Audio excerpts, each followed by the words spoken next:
warahmatullahi wabarakatuh. Bismillah walhamdulillah wassalatu wassalamu ala rasulillah sayyidina wa maulana Muhammad ibn Abdillah wala hawla wala quwata illa billah amma ba'da. Hadratal kurama az-zu'ama wal fadillah wal ajilla wal akhilla rahimakumullah. Para alim, para kiai, para guru, para haji, utamanya ruasa masjid At-Taqwa, para pengurus masjid Jami' At-Taqwa, hadirin wal hadirat, al-qaimin wal qaimat, was-shaimin was-shaimat rahimakumullah. Alhamdulillah malam ini saya dapat tugas kembali di masjid ini untuk bersilaturahim sekaligus beribadah kepada Allah baik yang wajib maupun yang sunnah. Bapak Ibu, semalam saya itu ditodong di Masjid An-Nur Pamulang untuk membahas tentang iktikaf. Kenapa ditodong? Karena memberitahunya sudah sore. Untungnya saya itu punya banyak kitab, sehingga cepat-cepat mencari referensi yang ada. Andai saja saya tidak punya banyak kitab, mungkin langsung buka HP, buka Google tentang iktikaf. Tapi karena saya banyak kitab, saya tidak memakai Google. Karena apa? Akhir-akhir ini aktsarul khutobah wal muballighin yata'allamuna fi kitabi Google wa YouTube wa Facebook wa Instagram. Akhir-akhir ini banyak para muballigh, para ustaz, para khotib mencari ilmu itu dari kitab Google. Andai saja pemilik Google itu muslim, itu menjadi amal jariah. Mungkin orang Amerika nggak tahu kalau Google-nya sering dipakai oleh ustaz-ustaz di Indonesia. Saya yang kebetulan tidak rajin membuka Google, sebab setiap pembicaraan harus memakai referensi jelas kitabnya, jelas penulisnya, juz berapa, halaman berapa. Karena saya nanti malu ketika ditanya oleh Allah, Ustaz Zen, kamu ceramah di At-Taqwa, mana kitabmu? Kalau saya jawab pakai Google, malu. Apalagi pakai Instagram, Facebook, YouTube sebaliknya. Karena itu sebagai pertanggungjawaban saya cari kitab untuk menjelaskan tentang iktikaf. Di dalam 3 kitab pertama Al-Minhaj, syarah dari kitab Sahih Muslim. Ini kitabnya gede, saya dapat hadiah dari orang kaya. Itu 18 juz. Saya temu di dalam juz 8. Kemudian di dalam kitab Al-Bajuri karya Syekh Al-Imam Abu Qasim Al-Ghazi di dalam juz 1 halaman 302. Kemudian saya buka satu lagi kitab I'anatul Talibin karya Syekh Al-Imam Muhammad Syato Ad-Dimyati halaman 358. Saya awali dari kitab hadis bahwa karena Rasulullah sallallahu alaihi wasallam idza arada ayya'takifa shalat fajr. Ketika Rasulullah hendak beriktikaf di masjid shalat fajr, Rasul mengawali dengan sholat subuh. Berarti iktikafnya Rasulullah itu dari subuh tanggal 20 Ramadan.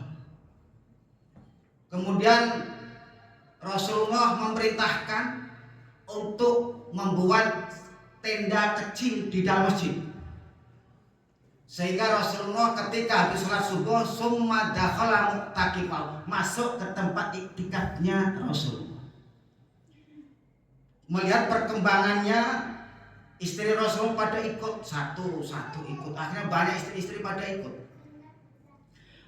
Karena istrinya pada ikut, Rasul bertanya, "Aturut dengan akhirah wahai istriku, apakah kalian ingin menginginkan akhirat?"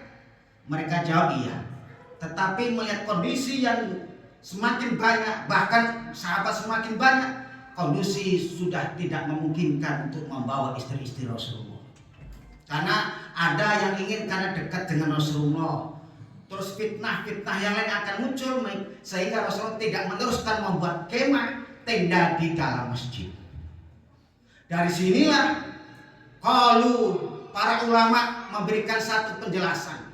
Kalau kata ulama, ketika ulama itu berbicara ilmu hadis, maka disebut al-muhadditsin.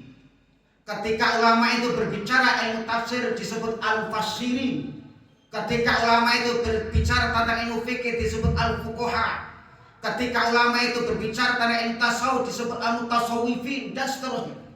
Para ulama memberikan satu penjelasan tentang ini hadis, bahwa hadza dalilun ala ittikhadil masajid, sesungguhnya boleh ini dijadikan landasan, boleh menjadikan masjid itu sebagian tempat kecil untuk membuat tenda untuk beriktikaf.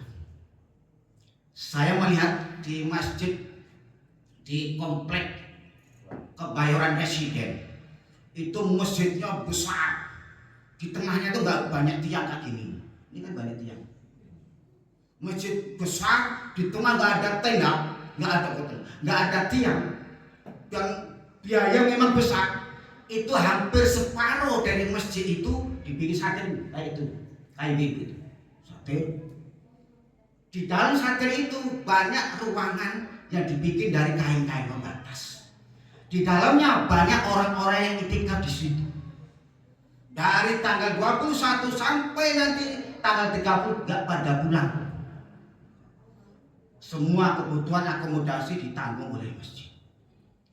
Ini kalau yang masih muda nggak mungkin bisa, karena masih ngantor, masih kerja. Kalau yang barangkali gojek masih narik.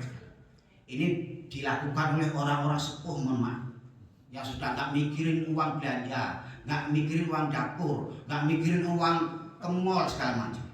Itu masjid di Bintaro Residen itu mempraktekkan hadis ini. Kalau kita barangkali nggak bisa. Yang penting bagi kita adalah di tanggal-tanggal terakhir ini, utamanya di tanggal tua, manfaatkan iktikaf mengikuti Rasulullah.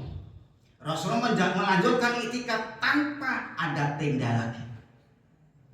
Jadi ketika nanti di sini, saya pernah melihat di masjid itu ada tenda kecil, tapi nggak lama juga, 1-2 orang. Karena mungkin nggak enak, entah dikira camping di dalam masjid. Ya nggak paham, camping di masjid. Sebenarnya ini sunnah Rasulullah. Kenapa? Ada orang yang iktikaf itu sebenarnya nggak pulang. Jadi di situ dari tanggal 1 sampai selesai Ramadan itu nggak pulang. Tapi nggak semua orang bisa melakukan.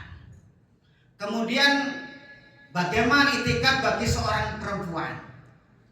Rasulullah menjelaskan, bagi seorang perempuan, andai saja di rumah itu ada tempat khusus untuk sholat bagi seorang perempuan, itu tidak harus iktikaf di masjid, bisa iktikaf di tempat sholat itu. Tetapi bagi lelaki harus berada di masjid dan berdiam diri di masjid, zikir segala macam di masjid, nggak bisa iktikaf di luar sana. Andai saja ada orang semalam suntuk begadang, tetapi di pos kampling, itu tidak dinamakan iktikaf. Atau ngopi, uang tongkrongan, kafe, coffee break ya, itu nggak dinamakan. Apalagi begadang semalam suntuk di diskotik, itu bukan iktikaf. Iktikaf adalah alubsu fil masjidi min syaksin maksusin wasifat dan maksusah. Iktikaf adalah berdiam diri di masjid bagi orang tertentu dan memiliki sifat-sifat tertentu. Kan ada orang iktikaf tapi isinya tidak diam, tidak baca Al-Quran, tapi ngobrol. Kalau di sini ada tempat ngobrolnya, ada tempat ngopinya. Jadi di luar itu tidak iktikaf, cuma ngasus bentar ngopi. Itu bedanya orang NU dan Muhammadiyah. Kalau Muhammadiyah itu menetapkan 1 dan 1 Syawal berdasarkan hisab, NU berdasarkan ru'yah. Tetapi ketika berkaitan dengan apa, kebalik. Orang NU pakai ilmu hisab, Muhammadiyah pakai ilmu ru'yah. Karena apa? NU nyedot rokok, Muhammadiyah nih melihat orang-orang yang rokok. Itu ru'yah. Nggak apa-apa. Nah, maka ketika beriktikaf Rasul berpesan, idza atar rajul masjid. Ketika seseorang masuk ke dalam masjid, fa'ab sarol kalam. Kemudian di dalam masjid memperbanyak ngomong. Apalagi sekarang lagi tentang Iran. Di dalam masjid iktikaf ngomong Iran. Fataqulul malaikat, uskut ya wali Allah. Diamlah wahai wali Allah. Dipanggil pertama oleh malaikat, ngingetin orang yang ngobrol di dalam masjid itu, uskut ya wali Allah. Diamlah wahai wali Allah.